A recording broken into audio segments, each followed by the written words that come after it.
Pemirsa masih menyaksikan program spesial Gema Ramadan bersama dengan Bank Indonesia Perwakilan Lampung. Pak Tony, tadi kita sudah bahas banyak sekali terkait peredaran uang palsu, begitu ya Pak. Kita beralih sedikit Pak. Kita beralih lagi terkait serambi, gitu ya, penukaran uang ini.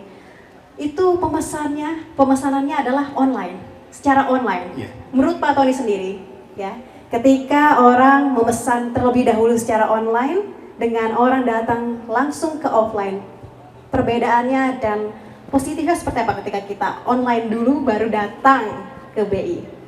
Baik, terima kasih Mbak Krisi atas pertanyaannya. Jadi memang kita tidak bisa menghindari era digital ya, yang sudah masuk digital 4.0, bahkan sudah sejak tahun-tahun 2000-an, tahun 2000-an yang masuk, dan kami sejak tahun 2020 kalau tidak salah itu sudah menerapkan pemesanan penukaran uang rupiah melalui aplikasi pintar yang ada di website Bank Indonesia. Lalu apa manfaatnya bagi masyarakat? Pertama adalah masyarakat bisa melihat kira-kira misalkan di dalam satu daerah di Lampung ada 4 wilayah penukaran pada hari yang sama gitu ya. Jangan sampai nanti ketika datang langsung ke sini sudah habis uangnya, jadi bisa mendaftarkan 1 hari sebelumnya. Oh, saya mau menukar uang sebanyak 10 juta misalnya atau 3,8 juta di tempat di Lampung di sini di tempat Jabar Ramadan Festival ini gitu kan. Dia tinggal pesan, nanti besok baru datang. Jadi keuntungannya dia udah bisa memeriksa sendiri. Tetap harus datang, tetapi pemesanannya secara online. Itu dari kami sendiri tentunya dengan adanya pemesanan secara online, kami bisa memprediksi berapa jumlah uang yang kami siapkan. Oh, ya. Jangan sampai berlebih, jangan sampai kurang. Jadi itu adalah keuntungan dari pemesanan secara online. Lalu bagaimana? Kami juga tidak bisa menutup mata bahwa masih ada masyarakat yang belum melek digital ya, ataupun pada saat itu mungkin belum bisa memegang handphone, sehingga kami juga melayani penukaran yang GoSo istilahnya, tetapi kami tentunya memprioritaskan penukaran secara online dulu karena memang sudah terdata bis di kami, sehingga kami bisa langsung melakukan kegiatan penukaran kepada masyarakat yang sudah membawa bukti pemesanan dari aplikasi pintar. Jadi itu Mbak. Baik, apakah penukaran ini bisa melalui KRIS Pak? KRIS juga kan ini digencarkan sekali oleh BI Pak. Jadi gini, itu dua hal yang segmennya berbeda ya Mbak Kristi ya. Tunai itu, penukaran itu adalah penukaran secara tunai ya. Tukar 100.000 pecahannya yang 100.000 sama pecahan 2.000 itu tidak ada biaya gitu kan, artinya tunai versus tunai. Nah kalau KRIS itu untuk berbelanja, untuk berbelanja. Jadi kondisi saat ini memang masih dibedakan untuk penukaran secara tunai dan belanja secara KRIS. Nah, kecuali kalau ada kebijakan dari perbankan itu monggo, tetapi dari sisi kami itu ada bahwa untuk penukaran uang rupiah adalah dilakukan secara tunai. Berarti Pak, untuk uang tunai sendiri ini harus ditukar dengan uang tunai, seperti itu ya kata Pak Tony ya? Ya, tinggal pecahan berbeda ya. Baik, lalu kalau misalkan penggunaan dengan uang digital ini tidak bisa saat ini untuk ditukarkan uang tunai, apakah kedepannya akan memungkinkan Pak ini sebenarnya direalisasikan? Nanti kita informasikan lebih lanjut. Kami di sini lebih kepada kegiatan yang sifatnya adalah operasional. Lalu untuk KRIS sendiri, pandang Bapak seperti apa? Apakah masyarakat Lampung ini sudah gencar juga menggunakan KRIS saat berbelanja? Kalau untuk pengguna KRIS sampai dengan saat ini, secara data kami itu sudah mencapai 700.000 lebih pengguna baru di Lampung ya. Artinya kalau secara persentase penduduk tinggal dibagi sekitar berapa juta untuk Lampung, sekitar 6 jutaan gitu ya. Dan itu tiap tahun akan semakin berkembang. Nah, untuk merchantnya sendiri, untuk toko-toko yang atau kedai yang sudah menggunakan KRIS itu ada sekitar 450.000 toko-toko yang sudah menggunakan KRIS untuk transaksi pembelanjaan.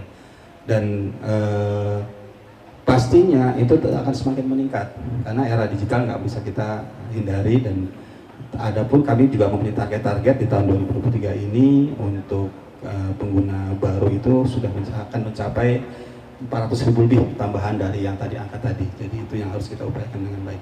Tetapi kami optimis, BI optimis kerjasama dengan perbankan yang selalu gencar untuk edukasi kepada masyarakat untuk menggunakan kris atau mendaftarkan tabungannya dalam kris itu, baik tabungan ataupun dari merchantnya. Kemudian juga yang kedua, kami juga optimis. Kenapa? Karena memang dari sisi pemerintah daerah ada yang namanya EPPD, elektronifikasi transaksi pemerintah daerah. Itu juga gencar secara non tunai, salah satunya dengan kris. Jadi insya Allah berkat dukungan dari perbankan, pemerintah daerah dan masyarakat, target-target untuk pencapaian kris itu akan tercapai dengan baik. Baik, berarti kita ini masih gencar ya BI untuk mensosialisasikan terkait kris ini ya Pak ya. Menurut Pak Tony sendiri, pandangan Anda, mengapa kris ini penting Pak diaplikasikan di tengah masyarakat saat ini? Pertama, saya mungkin pegang handphone ya. Jadi saya nggak perlu bawa uang tunai nih. Di sini uang saya banyak di sini. Ada karena saya yang edukasi kris, saya punya krisnya 4 bank dan 3 non bank. Jadi tanpa kita mau uang tunai kita bisa berbelanja dengan menggunakan sekali tap gitu ya. Gitu. Yang kedua, ini bagi konsumen. Bagi konsumen kita nggak perlu bawa dompet tebel-tebel gitu ya. Bagi produsen, tentunya dengan adanya kris itu mereka sudah langsung bisa mencatat transaksi secara online dari perbankan yang menyediakan kris gitu. Dan kedua juga mereka tidak perlu susah untuk menjaga peti cash uang tunainya. Jadi itulah keuntungan yang kami selalu edukasi kepada masyarakat sebagai pengguna dan kepada kios-kios atau toko terkait dengan penggunaan kris ini. Baik, lalu seperti apa BI sendiri menjamin keamanan dari pengguna kris ini sendiri Pak? Jadi untuk sebagai PJP, penyelenggara jasa pembayaran baik perbankan ataupun non bank, itu kami berkoordinasi dengan ASPI, Asosiasi Sistem Pembayaran Indonesia, yang tentunya juga terdiri dari seluruh industri dari sistem pembayaran. Dan disitulah kami bersama ASPI memperkuat aspek legal, aspek keamanan IT-nya dari sisi krisnya. Jadi misalkan pasti kalau kris itu kan embedded di aplikasi perbankan ya, kris itu bukan aplikasi tapi embedded ada di mobile bankingnya perbankan. Tentunya kalau udah masuk sana harus pakai password dan sebagainya. Itu adalah salah satu bentuk security dari sisi IT-nya. Baik, untuk closing statement Anda Pak pada dialog pada hari ini ya Pak ya, terkait Serambi ini mungkin bisa ajakan dari Anda untuk masyarakat di Provinsi Lampung. Terima kasih Mbak Kristi. Jadi kepada para pemirsa masyarakat di Kota Provinsi Lampung, kami dari Bank Indonesia siap dalam melayani masyarakat untuk pemenuhan kebutuhan uang rupiah di bulan Ramadan. Kami menyediakan uang rupiah sebanyak 4,5 triliun. Silakan untuk dilakukan penukaran di tempat-tempat yang kami siapkan tanpa biaya dan juga tanpa biaya dan sangat mudah sekali dengan aplikasi pintar. Itu yang pertama. Yang kedua, tentunya sekarang era digital ini, kalau untuk transaksi belanja gunakanlah kris, ya, terutama di kota-kota besar, baik di Bandar Lampung ataupun di kota-kota lain seperti Metro. Demikian, mungkin itu posisi saya. Terima kasih. Baik, terima kasih Pak Tony sudah bergabung bersama saya di program spesial kali ini. Saya selalu Pak Tony.